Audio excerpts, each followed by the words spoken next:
Okay.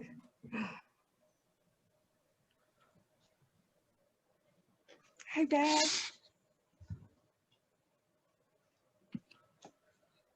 It's good to see your face. Yeah, you too. I'm living vicariously through your house updates, so Slowly but surely. We're getting there. it's awesome. I apologize if I'm wiping my nose the whole time. I have food allergies and I accidentally ate some, and so my nose and stuff is running, so I apologize. No COVID, just food allergies.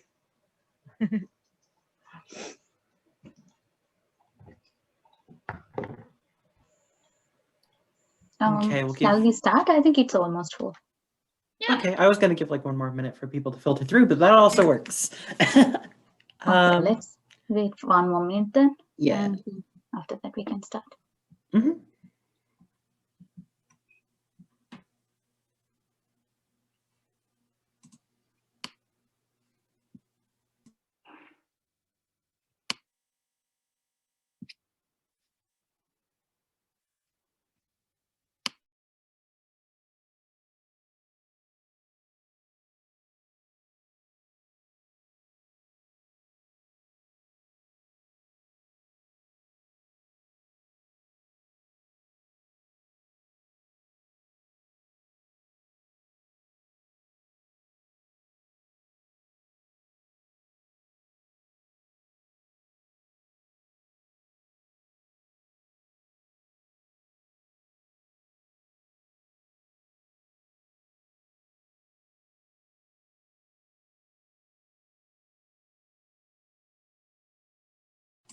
Okay, I think I'm back. My Zoom crashed.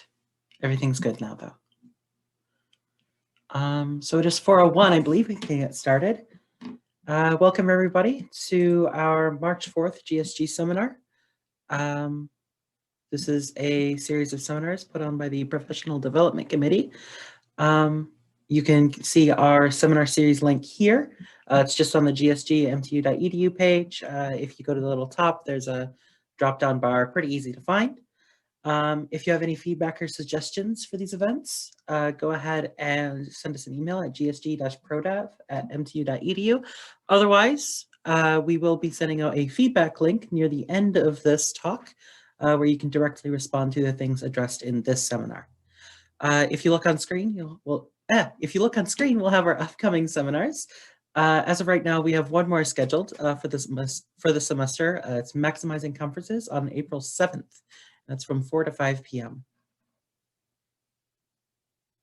Okay, so today we'll be talking about visa issues and OPT or CPT, or OPT and CPT for international students, hosted by Beth Williams and Michelle Borsam. If you have any questions, feel free to go ahead and ask them in chat, and then we will certainly have time for questions once we get to the end of both of their presentations. As mentioned, please welcome Michelle Borsam and Beth Williams from IPS and Career Services, respectively. Okay, and with that, I will shut up and let them get to the presentation. Thank you, guys. Great. Well, thank you so much for having Michelle and I here today. It's always different to do these presentations without getting to see all of your lovely faces, but we're still happy to be able to be with you today, and thanks for joining our presentation.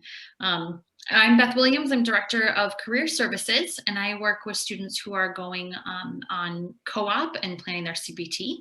Right now, we're in the process of hiring somebody in our office who will be working more on that, but in the meantime, you all get to work with me. So. And we've got a lot of great information for you today. So I'll let Michelle do her introduction while I share my screen here. Hi, everybody. I'm Michelle Borsam. I'm the Manager of International Student Scholar Services with IPS at Michigan Tech. My main focus is international employment. So anything from 12-month OPT to processing the CPT I-20s, and then on to 24-month STEM extension, along with assistance in transitioning to H-1B from OPT.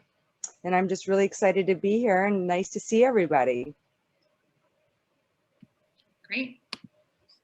So I just, I think, I don't know if Emily, if you're the host still, if you could make myself the host, just so I can share my screen for the presentation, that would be great. Can do. I believe we can give you permissions too.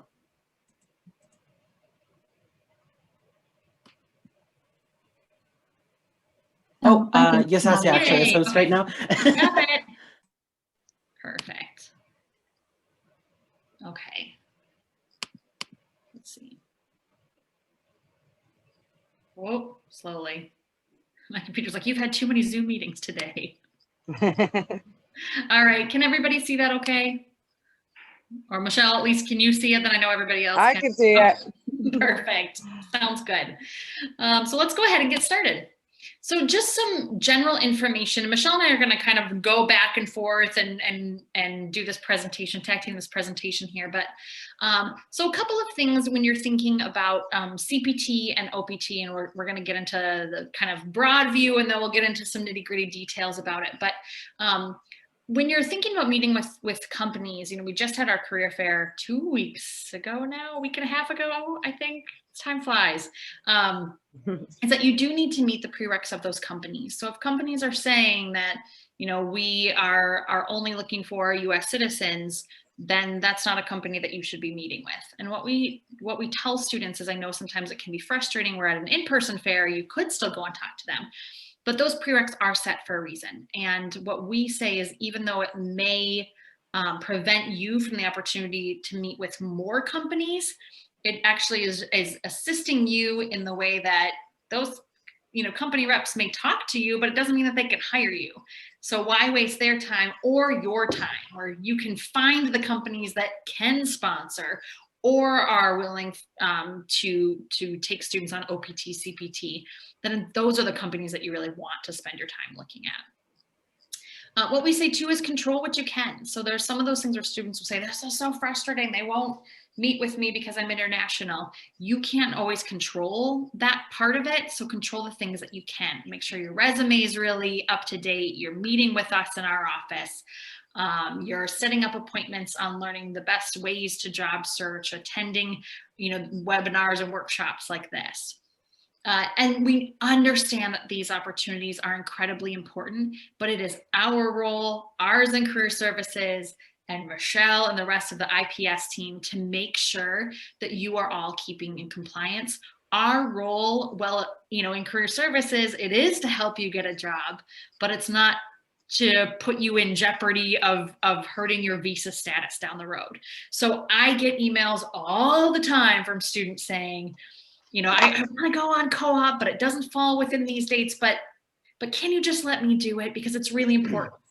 So, and I think sometimes students think we'll just say, oh, okay, this one is an important one. Okay, then I can squeeze that one in. They're all important. But if they don't work with your visa status, or it can put you in jeopardy of having issues down the road, our job is also to protect you. So we would say no to some of those things. And again, it's because we're following with compliance and guidelines. Anything to add to that part, Michelle? No, I think you just, you know, you pretty much covered it, Beth. The bottom line is that we aren't saying no to be mean. We're saying no when we have to protect you down the road. Right now, students are focusing on right now and what they can do right now. But my end game is always to get you guys to H-1B, right? And sometimes in doing that, we have to say no. And there's always a reason. So just like what Beth said, there's actually a reason. We're not just doing it to be mean. Okay. All right, so let's talk a little bit about work authorization. So I'm going to focus more on the CPT end, which is the experience that you're getting while you're a student. And Michelle will focus on the OPT, which is the part that comes post-study here.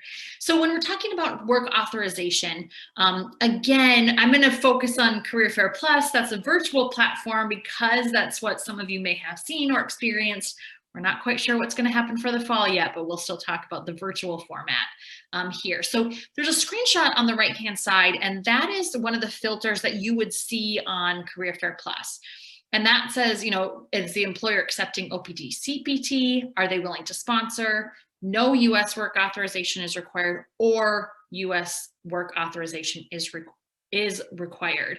And what we say is it's really important to pay attention to those. Again, it's not because it's now you're eliminating all these, me from meeting all these companies. It's we're saving you time and that company time from really meeting with the companies who can take you into one of those work positions. The other thing is we started to have a couple of issues with this. I know the virtual platform was new for everybody, but where students would change, because in Career Fair Plus, it's self-reported. So you put in what your major is and your GPA, and obviously we want to know that students are being honest with those. There's no point in being dishonest and then getting through an interview process to then be like, oh, actually, I didn't say my major correctly, or I kind of messed my GPA up, or I'm not actually a US citizen. That really frustrates employers, obviously, and just hurts you down the road. So what we do say is, you need to be honest in what that work authorization status is. So please do not change your citizenship in order to schedule meetings with those recruiters. We do verify between Career Fair Plus and the banner system. And so if we see that something doesn't match up, we actually contact you and we'll cancel any meetings that you don't meet the qualifications for. So let's talk a little bit about work authorization questions. We get students who will ask us, how do I respond to these? So when an employer is asking you whether or not you can legally work, you really need to pay attention to what the wording of that question is. So if they ask you, are you legally authorized to work in the US? Yes, you are if you're on the F1 status with authorization through OPT or CPT. But if they ask you, will you now or in the future require visa sponsorship as one question, you need to answer yes, because even though you don't need it now, you will need it in the future. And so it is really important that you look at how they word those questions. And what we say too is, answering yes, it might exclude you from some of those positions, but that's okay. It's better to know early on and not spend your time submitting your resume and meeting with companies and going through an interview process for them not to be able to take you. I think sometimes students say, yeah, but if they meet me and they realize how awesome I am, that maybe they'll change their mind. And, has that happened on the rare occasion? Yes. But is that incredibly rare? Yes. And so it really more often than not frustrates recruiters than it does for them to say, oh my gosh, I'm so glad you made that up. I'm so glad you lied to me. Now I really want to take you as a candidate.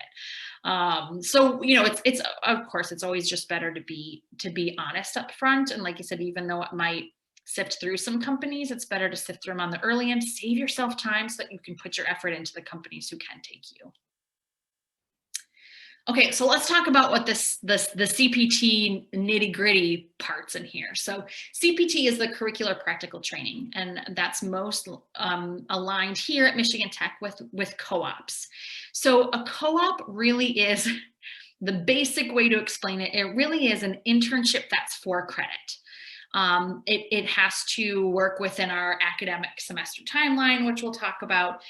There's a course that's associated with that. And of course, it also needs to align with what your degree program is. So it can't just be any kind of work experience. It has to be related to your degree.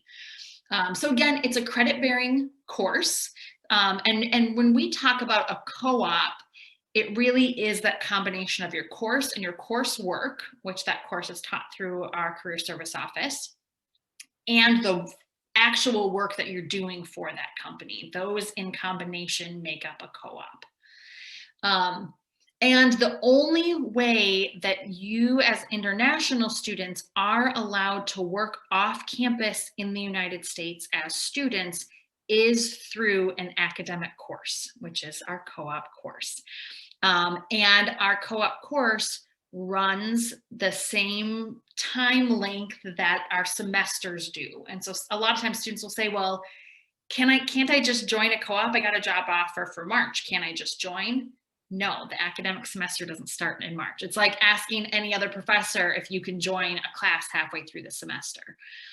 So it does run along semesters, and that's, again, what legally makes you able to work in the United States off campus.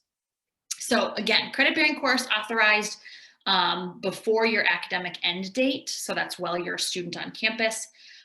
You can't apply for CPT until you have that job offer. So as soon as you get that job offer, that's when this kind of process starts. Students must be enrolled full-time at MTU and have 2 academic semesters underneath their belt. So if you were a student who was virtual for the fall at Michigan Tech, though, and then you came in the spring semester, we would allow you to go on co-op for the summer if you meet all of the other criteria. Employment, again, has to be related to your field of study, so it can't just be any random job. It has to be related to your field of study. You are able to work part-time on CPT, and those days don't count towards your 365. So the whole process begins in our office, and we are the ones who will say, yep, you can continue this process of registering for your CPT. But again, like Michelle and I said, sometimes we say no to students. Mostly the reason that we'd say no to a student is because it doesn't fall within the academic calendar, meaning that it's not an academic course, so you can't go. And again, that's not us being jerks, it's us following the federal guidelines that would allow you to work on campus. When we are registering students, sometimes it's, oh, can you just register me for this class? It actually is a bit more of a process than I think what most students recognize. So a lot of times for us, it's asking a series of questions before we say, yep, you can go on co-op or go ahead and accept that offer. We've got to make sure the timing works. It's related to your degree. There's all of these things. We have a series of papers for you to fill out. But then I also need to work with the conduct office to check that you're in good conduct standing. So students have to be in good conduct standing before they're allowed to go on co-op. So that sometimes can take a day or two, depending on how busy that office is. And then processing your I-20 and that kind of CPT process, that goes over to Michelle. And Michelle can be swamped, especially when it gets close to the beginning of a semester. So sometimes students will say, I got it, they're the last absolute day that they could start a co-op, they get an offer and they expect us to just be able to bust out all their paperwork. It can take a week to a week and a half. And so there are times where it's frustrating as it is for a student to say, but I got an offer. But if you don't get it in enough time for us to process everything, it may not happen.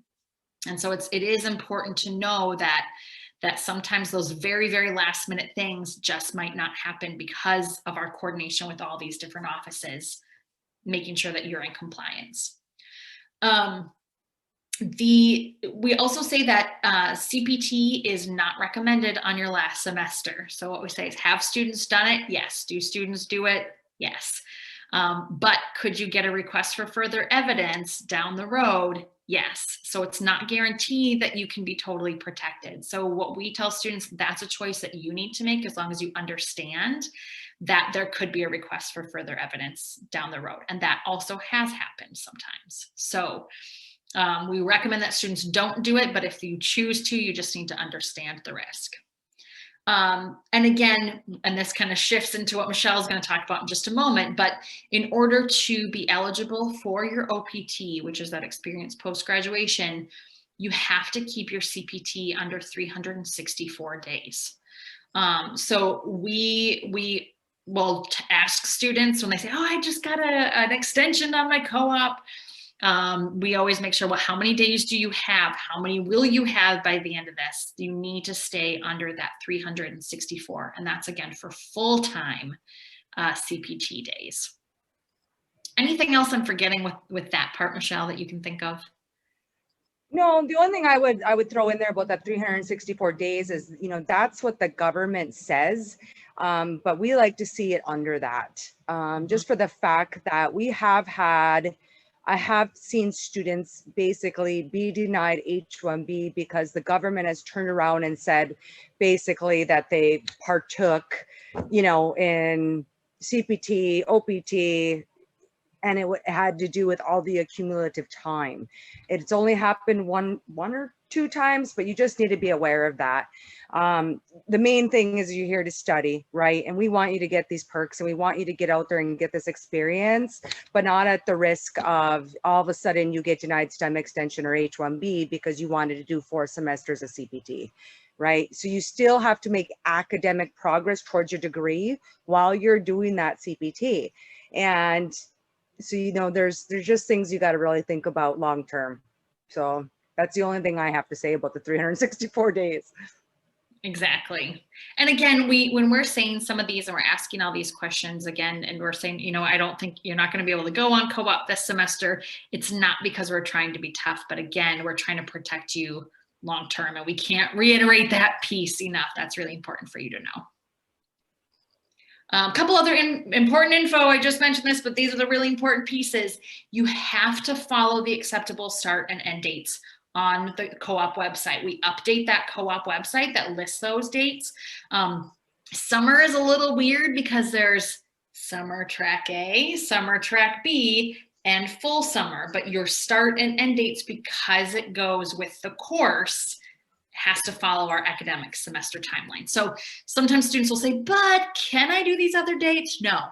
The answer is no. You have to do the ones that we've listed. We actually have a template email because students ask us that all the time. And the other thing is if you choose to take the risk and go on co-op in your last semester, which we don't recommend, but if you do it, your last day of co-op has to be the last day of that semester before the exam period. So there's a lot of kind of questions and things that we'll ask of students just to make sure that we're following those protocols. Again, you really need to submit all of your paperwork in order to be registered for a co-op class 2 to 3 weeks before the start of that co-op. And again, that's so I can make sure that conduct is available to do your conduct check, that Michelle can work with you to get that paperwork you know, squared away too. And believe it or not, we as much as we love to just sit on our emails and wait for an email to come in, we also have meetings and other things that we do too. And especially during those really busy times, particularly for Michelle's office, where she might be getting 20 requests for an I-20, and you know, those take time and precision to make sure that mistakes aren't made on those. And so we do ask for that time to get your paperwork squared away. Again, it's a combination of multiple offices.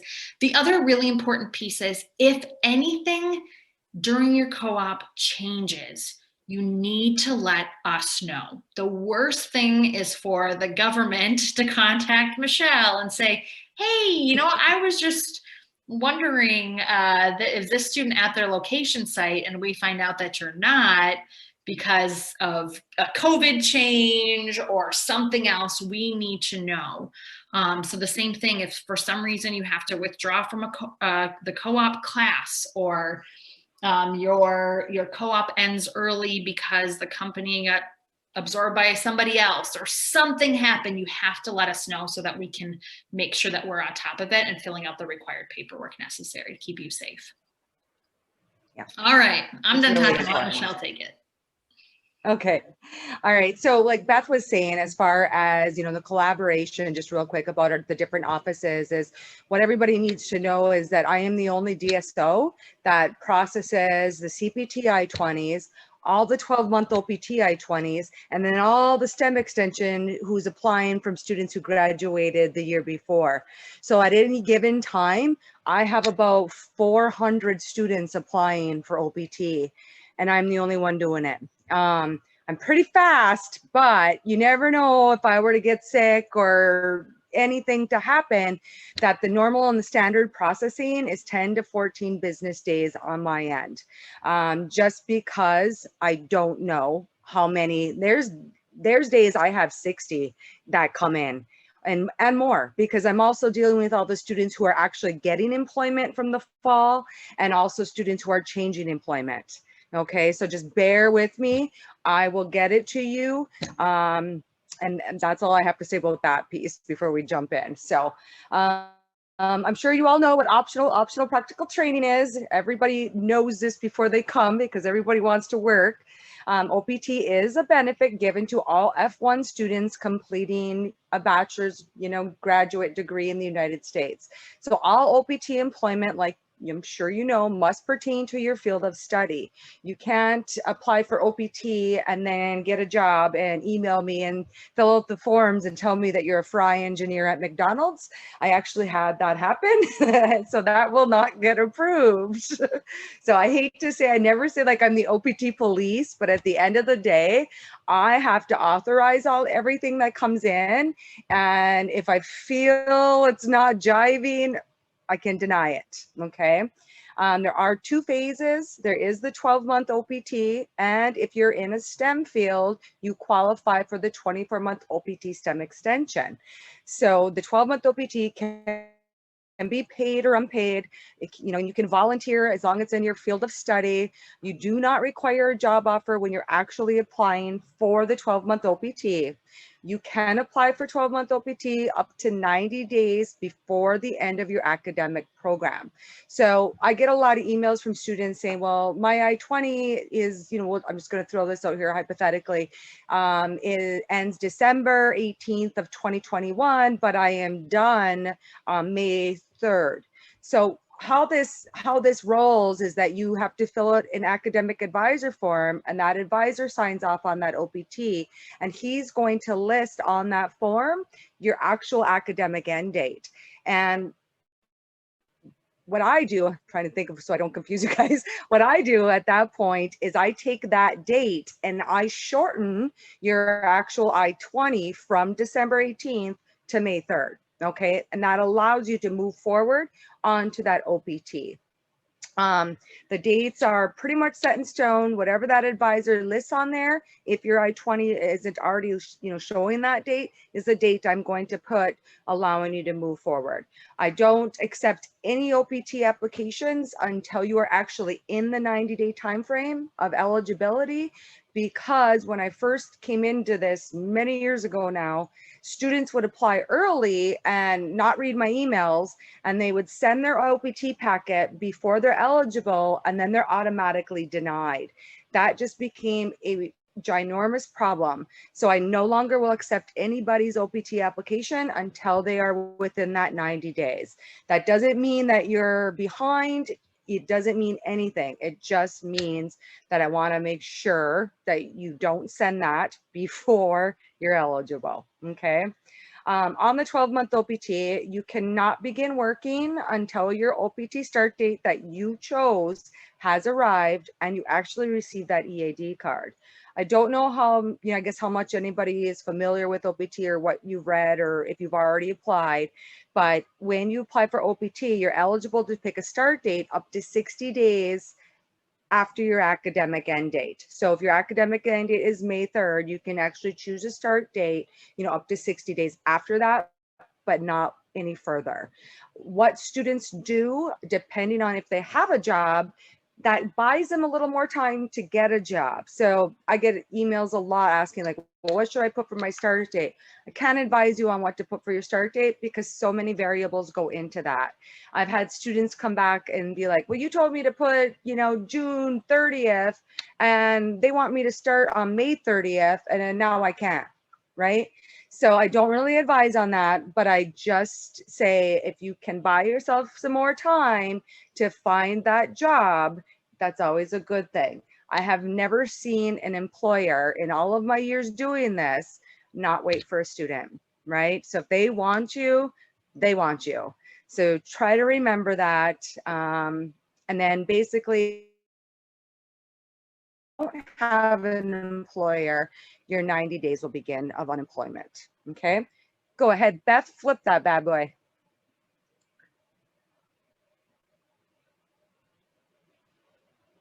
So if you're in a STEM field, like I just talked about earlier, I always jump so far ahead. Sorry, you guys. You can apply for the STEM extension. And again, that's 90 days before your 12-month OPT expires. So with OPT, regular 12-month OPTs, it's not often, but we do have students who apply for the 12-month OPT after their academic end date.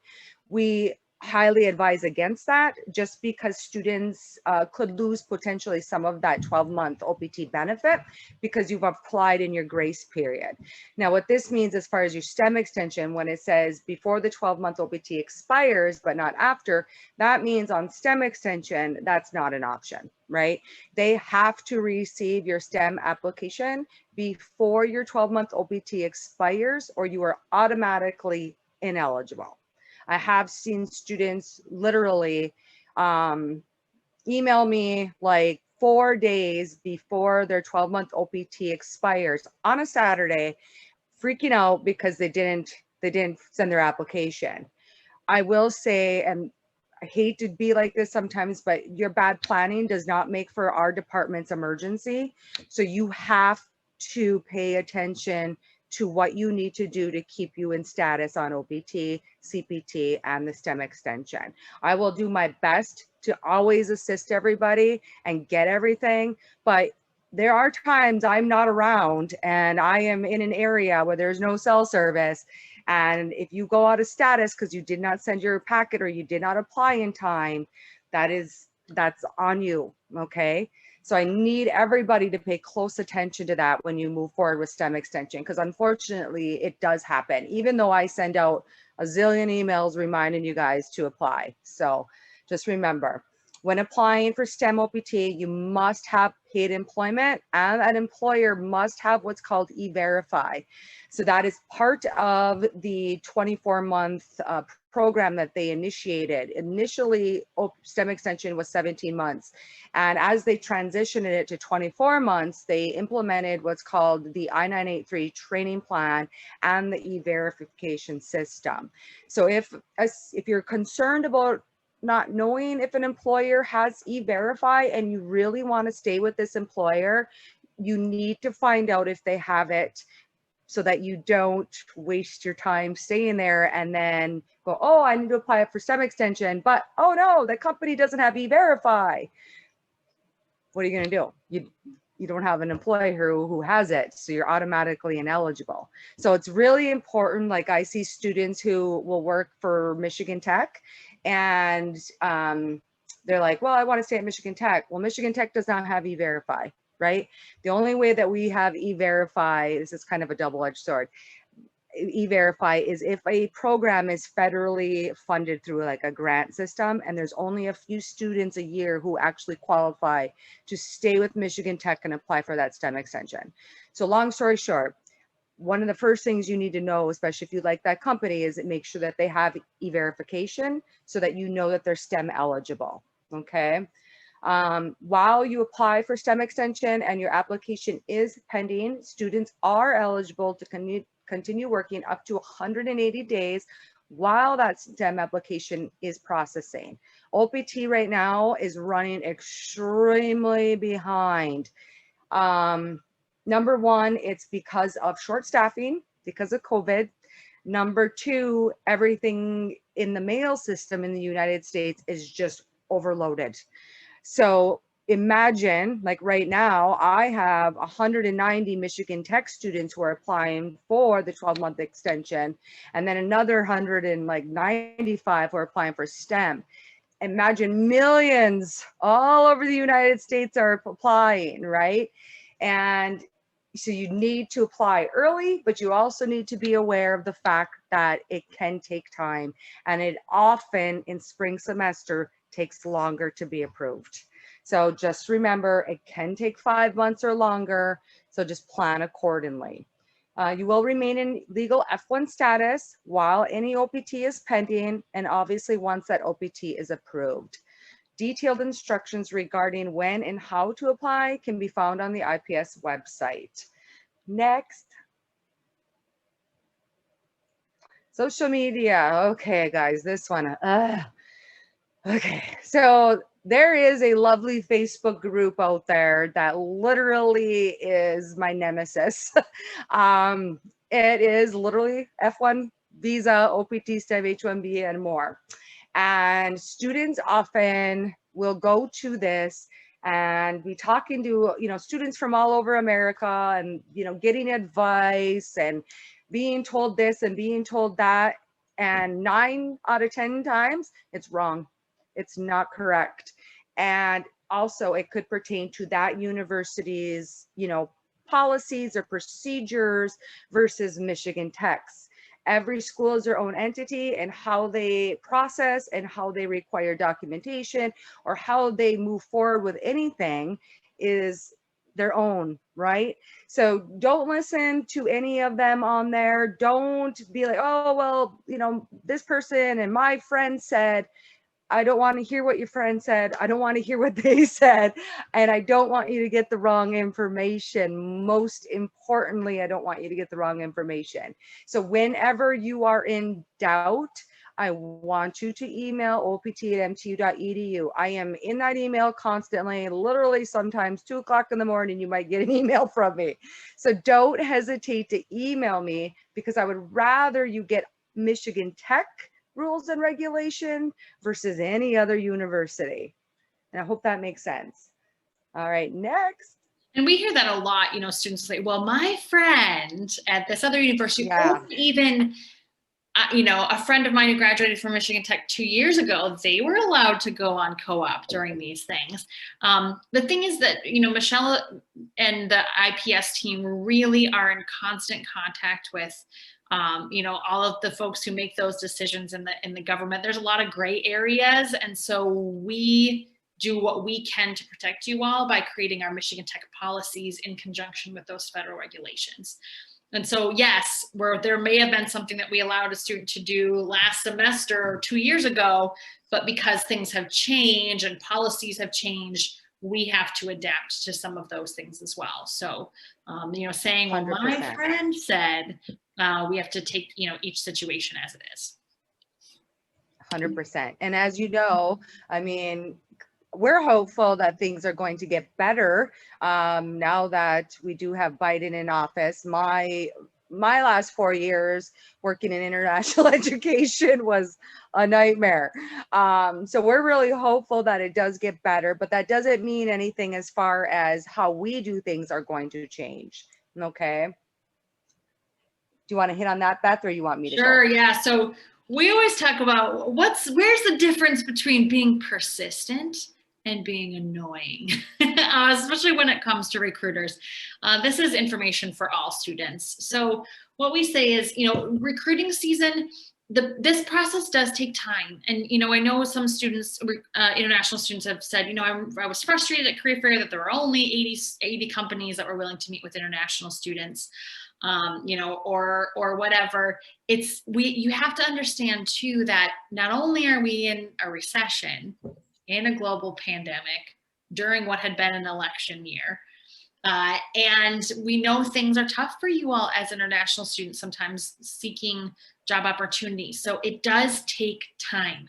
It does take time, it does take effort, and it does take a little bit more work. But there are lots of opportunities that are out there, and we're happy to work with you through those, whether those come from Career Fair or somewhere else. Only about 50% of students get a co-op through Career Fair. The other 50% get it somewhere else. So there's still a lot of other opportunities out there. What we say is when you're thinking about initiating contact with a recruiter, only contact them when you have a specific reason for doing so. So whether that's thanking them for taking the time to interview you, or you said that you were going to follow up with me at during the first week of April. It's now the end of the second week. I'm looking for an update on the status of my application. That's a reason, rather than I'm just going to email them every day so they don't forget who I am. That would be more on the annoying side of just contacting someone for the sake of contacting them. Make sure that you have a reason to do so. Create that action plan. So arrange the next phone call or follow-up meeting at the conclusion of your last one. So, when I'm in doing helping students with that interview process, and we always say, what are the questions that they want you to ask at the end? You should always end your interview, if they haven't told you, with, my last question would be, what can I expect for the timeline or follow up with this? So that you can kind of set something, you should hear by the end of this week, rather than you needing to email and ask for that follow up. We always say to really show appreciation and respect for the recruiters, thank them for their time. And I would say that goes the same thing for folks on campus too. What our philosophy is in career services, and I'm sure Michelle takes a very similar stand in IPS, is, you know, our role is to help prepare you all to be professionals in the workforce, or whether it's going on for a PhD in the research world, whatever that next step is. We're trying to create global citizens, but professional ones. And so if I receive an email from a student that is really inappropriate, or might come off as really rude or really pushy, we do have conversations with students just to say, hey, you know what, that email really wasn't appropriate. And I'd rather be the one to tell you than a recruiter to be like, whoa, you just blew your chance with me, or you're going to have, you know, an attitude, then you might not have a job. And I know that that sounds extreme, but that can happen. And so we would rather be the ones to call you out and say, hey, here's how you really should be a little bit more professional with this situation or this email. And that can be something that, you know, we do. But again, be respectful of people and their time.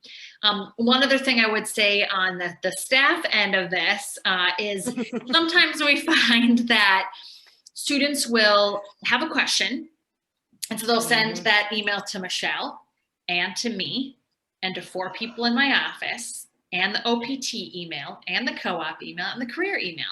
And now there are 8 of us spending 15 minutes or half an hour of our morning drafting a reply back to you, when I didn't realize that Michelle was already answering it, or the main, you know, co-op emails already asked that. So if you're going to send it to multiple people, CC them in that response, or just send it to one person. If I can't answer a question, I will pass it to Michelle or ask Michelle for help with that. But again, asking 10 of us to reply to emails separately just wastes everybody's time. Be polite, be considerate, and respectful of what people are telling you. So sometimes it might not always be the response that you want to hear or that you're hoping to hear. But again, we're not doing it to be harsh. We're doing it because we have to follow guidelines as well. And so be again respectful of what people tell you. Anything else with that, Michelle? I say that, you know, this goes also when you apply for OPT, because I'll have students who are like, oh, I called USCIS like 10 times, and every time you call, God. Oh, Michelle, you might have frozen. We'll see if Michelle's able to hop back on in just a minute here. I know she lives out in the country, so every once in a while her internet will freeze up. So while we're waiting to see if Michelle's able to hop back on here in a minute, we'll talk about our office hours. So I just, for the first time, opened co-op virtual office hours. So if you have questions, I mean, of course, you can always email the co-op email. I'm also the one who's in there answering those too, so I'm happy to answer those questions. But I thought I'd create some spring office hours. So from Tuesdays from 3 to 4, and Fridays from 1 to 2, you can hop on the Zoom. It's actually right on our website. We just made sure it's clear on our co-op page. You can find that on our website with the Zoom link. And that's a great way if you've got some questions or things like that, that we can help answer those. IPS also has Zoom office hours as well. Michelle, you're back. The IPS office hours for both Myra and Kelly are listed on there as well. And those are Zoom virtual appointments too. And then Michelle runs the OPT drop-in Q&A. So if you have questions, you know, that we're not able to answer for you today, or you have friends who couldn't make it to this and they have questions about OPT, they can always drop in every other Tuesday from 1 to 2 p.m. Yep. All right. Yep. And it's really helpful when you guys do that, just because sometimes it seems like in my experience is that you guys just really want that one-on-one, right? And we are happy to do that. And I love seeing everybody, and I would rather you guys drop in and ask those questions than just go ahead and do something that's wrong. Okay. Mm-hmm. Yeah. And a lot of times it's, you know, maybe a 10-minute conversation with us explaining things or asking you questions to kind of figure out the scenario, rather than just assuming and we spend a week trying to fix a problem with the government because something wasn't right. So I'm going to stop sharing just so that we can see if any of you all have questions. Let's see. And if you're able to, you can also unmute yourself to ask any questions or put those in the chat box. So one question that we did get was just if you're taking a course in track A and you're graduating in the summer, what is the best time to apply for OPT? So again, that's going to totally obviously depend on what your advisor lists on that form. So technically, let's say you are going to be done in, was it track B? Is that what they said? It said, took a course in summer track A. I'll be graduating in the summer. Just clarified, just Okay. summer. So technical graduation really has nothing to do with your academic end date. So your graduation date might be August, but if you are technically done in track A, then you would be eligible to apply up to 90 days before the end of track A. I hope that makes sense. I know it can be extremely confusing and people mistake academic end date with the graduation date. Your I-20 is your academic end date, meaning you have met requirements and you are able to move on to OPT. Your technical graduation really has nothing to do with that date. So I hope that's clear. Yeah, so sometimes a student will say, well, I graduated in the summer. Can I do CPT in the summer and do a co-op? And we'll have to say, well, when will you finish all of your required coursework? Because if all your required coursework is done track A, after that, you're not a student anymore. And so you can't be using CPT. And so that's where it gets a little bit kind of hairy with that. Yeah, so you must move on to OPT at that point. And another question that I get quite often, I'm sure Beth gets this too, is that even with OPT, they make it an internship, right? You might get it what's called an internship, whatever. It doesn't matter what you call it on OPT at all, as long as it's in your field of study. Does not matter. Yep. So yeah, you can still do an internship or a co-op post-graduation. You just be doing it through OPT if you've already graduated.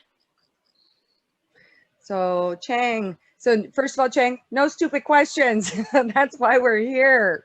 What's the difference between program end date and the graduation date? Basically just what I was talking about is, let's say you're actually graduating in August or September, whatever they put for your, that graduation date, but your academics have ended in even in track A.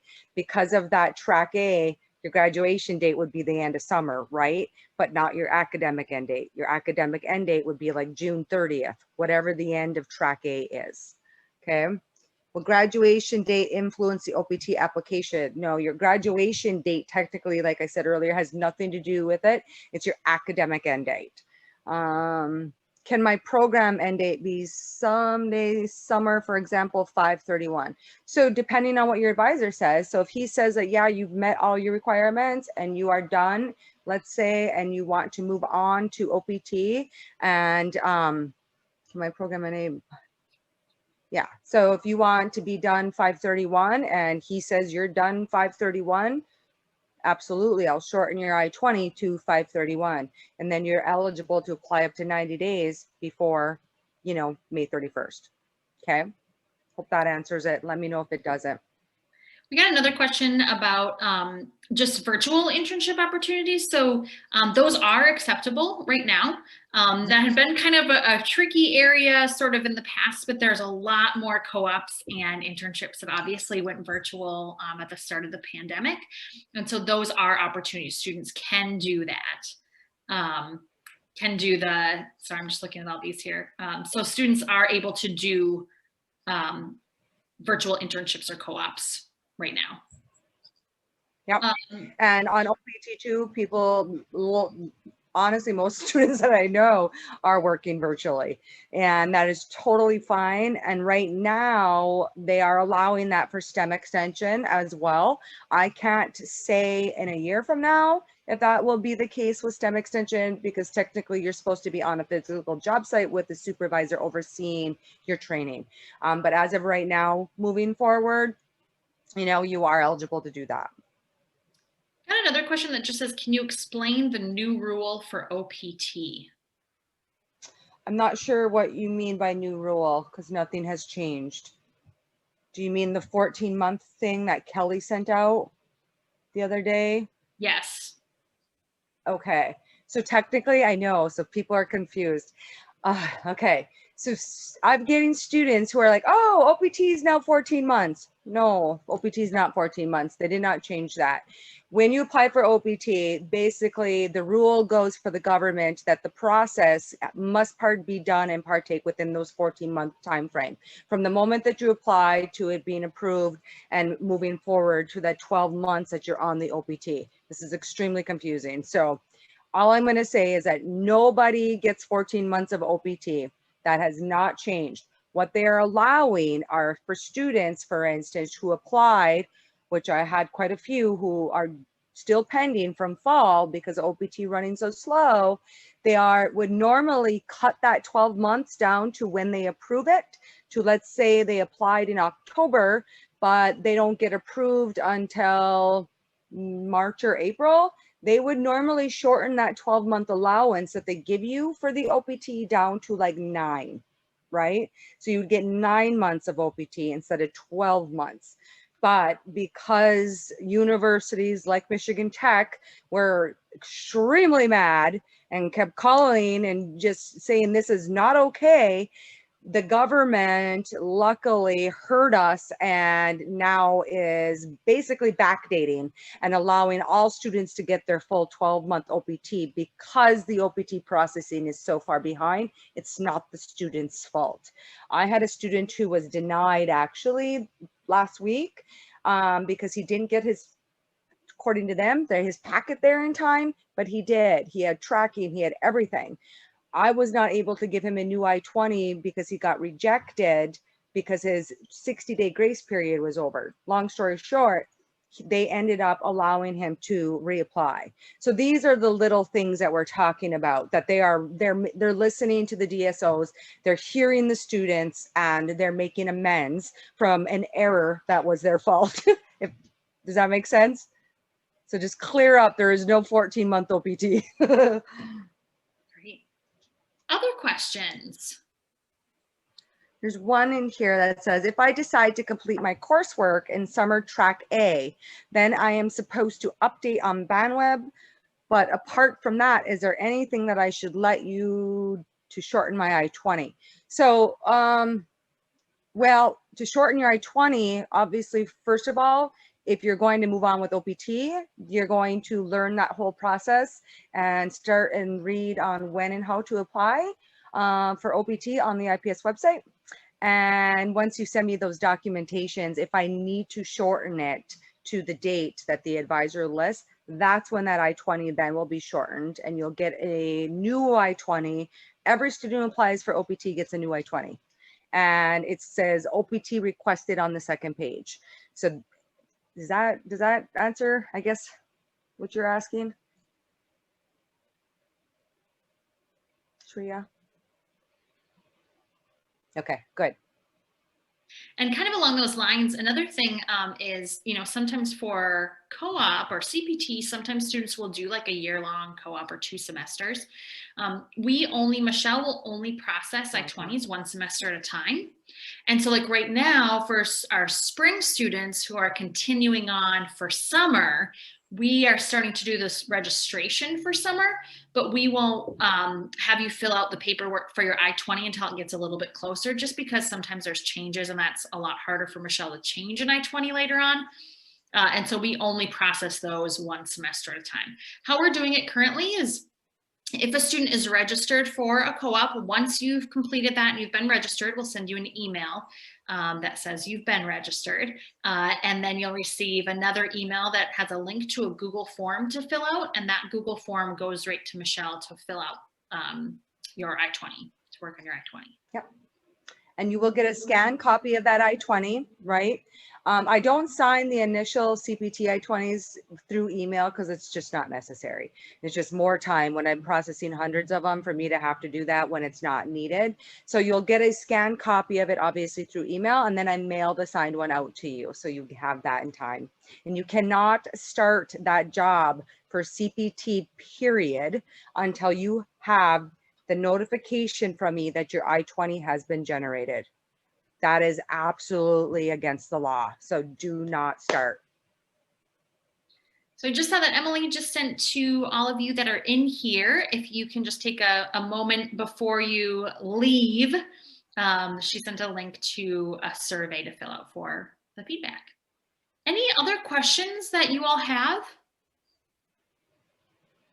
You know, it's a lot of info and it's not always the most riveting workshop, but hopefully it's a lot of really, good information and important information for you all to know.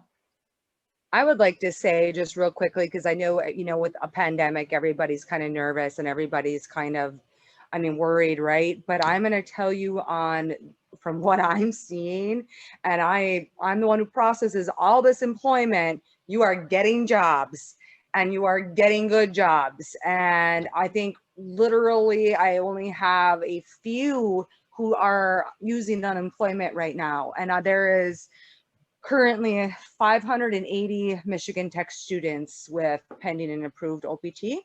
So that's huge. So don't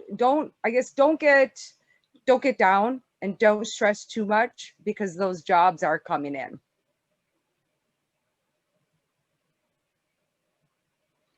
Well, we can stay on for a little bit longer if there's anyone who does want to unmute themselves and ask questions. But for the rest of you, we know that you're busy and you've got busy schedules, or maybe you want to soak up a little sunshine out there. So we're here for you. Our offices are open again. We both have those virtual office hours, so please don't hesitate to jump in and use those and ask us questions so that we can help guide you through this process. We're here for you, even if we're not physically there all the time.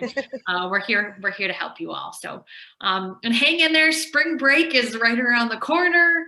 Get a little bit of a breather, and then you're halfway through this semester. So we know it's a lot of work on you guys, but you've got this, and we're here to help you. So otherwise, we'll stay on for anyone who does have questions, but everybody else, thank you so much and have a great day.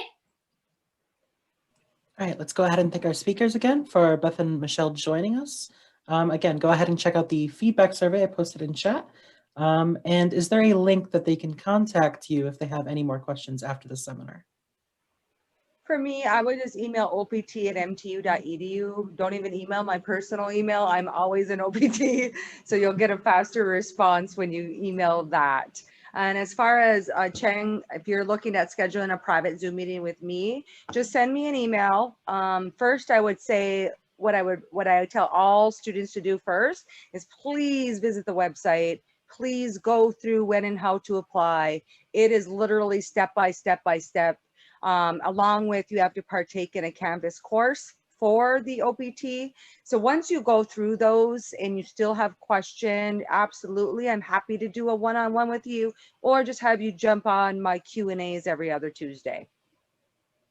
And for career services, if it's a question about co-op, again, email coop@mtu.edu. Pretty easy to remember. Again, like Michelle, I'm the one who's in there. So it's myself and my student worker. So I'll see your messages in there. If it's a question that's just related to getting a career appointment or job search questions or LinkedIn or salary negotiations or anything outside of co-op, you can email career@mtu.edu. You can also make one-on-one appointments in Handshake with our career advisors. And then again, for myself, if it's looking for private Zoom meetings there, the easiest way again is to come to those walk-in hours. It's probably similar for Michelle, for some of those walk-in hours that you might have too. We have a waiting room, so I only take one student at a time in there. So you may have to wait a minute, but so it is private when you're in there. So you can ask any questions you have. Yep. And Nadine says, hi, Michelle. If my advisor says the new program end date is June 24th, I need to wait until May 24th to request. No. So if he says June 24th, you're eligible to apply up to 90 days before that June 24th date, right? So, and March. You'll be eligible to fill in the Google form, send me his advisor form, and I'm going to give you the new I-20, having you move forward with the OPT actually really quickly. Hope that makes sense. Great. Well, again, thank you all so much. And Michelle and I will stick on for a couple more minutes in case anyone has questions. Otherwise, have a great day.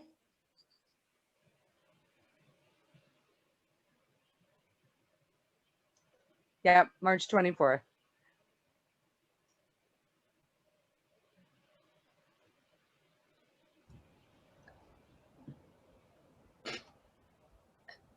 So hello, Base and Michelle. Either I come not from the beginning. Is a PPT link like you should to share us? Yeah, actually, we can send you that PowerPoint. Let me just Okay. find my info here. Yeah. So since I didn't hear the whole process, so I don't want some question you already repeat. I think I should read first and then ask you. Sure. Emily, can you just put your email address in the chat? Sure. And then I'll send it to you. Okay, perfect. Okay. Thank you. IUEK.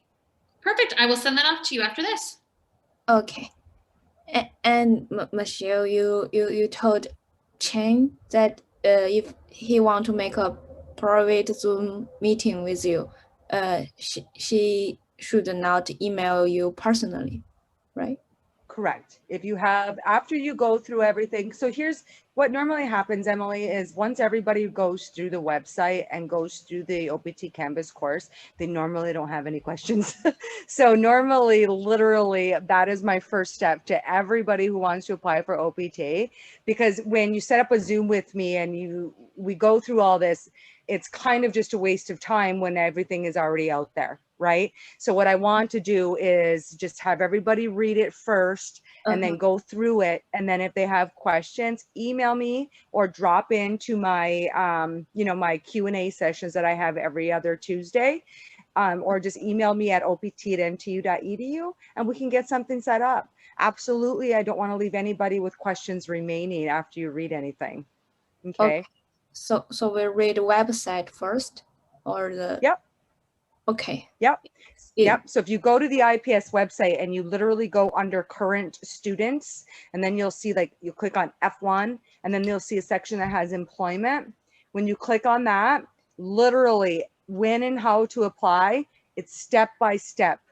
What you need to do first, what you need to do second, literally. And I say that word all the time. It seems like I'm catching myself, but it is step by step by step there for you, Emily. But then afterwards, if you're still confused on anything, I want to help you. So don't hesitate to email. Okay. Thank you. Gotcha. You're welcome. We're here to make this as simple as possible. I know that it can seem overwhelming. It really can. But once you get in there and you read all that, and we have it laid out so specific that the students are like, oh, that was so easy. It was so much better than I thought. Oh, okay. Shall I share my screen to make sure the internet the website you said? Okay. So this IPS. Yep. So if you go into current student, this one. so click on international students and scholars. There you go. So they just updated our website. They're literally working on it as we speak. And you should be current student. I think it's the third one down. Okay. Yep. And then scroll up. Yep. F1. I know we're trying to get it so it's only 2 links. So we're 2 clicks. We're working on it. But yeah, you can even just click on the F1 right there. And then go under the picture. You see employment. And then you see 12-month OPT. Employment is on the left on the bottom. All the way down. Black box employment, or black over to the left. There it is. So now if you go down to 12-month OPT, right under the employment, you're in Social Security. Go over to the other side where it says employment. Keep going down all the way. There you go. And then you see the third bullet, 12-month OPT. You're in frequently asked questions. But if you go back, This one. yeah, 12-month OPT. Okay. Thank you. Yep. And then you'll see literally, there I go again with that word. Read it. Okay. And eligibility and when and how to apply. Okay. Thank you so much. Okay. Yeah. And Emily, Happy to help. I just shared that presentation with you, so you should have it now. Okay. I should have. Are you applying for OPT now, Emily? No, I'm the second year PhD student. Okay. But I want to know about it early. Oh yeah, no, that's exactly what I want to hear. The more that you know, I mean, the easier it's going to be for you. So kudos to you for that. Okay, thank you. That's all my You're question. welcome. Bye. All right, bye. Well, thank you, GSG. Yeah, thanks I'm for so inviting happy us. to have participated. Thank you, Beth and Michelle. Thank you too. Yeah, thank you. And if you can send me the PPT, I can share it with everyone. So, Oh, sure. That would be perfect. I will do that. I'll send it to you right now. Thank you. All right. Thanks, everybody. Have a good one. Thanks, Yeah, guys. have a Have great a weekend. good weekend. Yeah, have a great weekend. Bye. All right, bye-bye.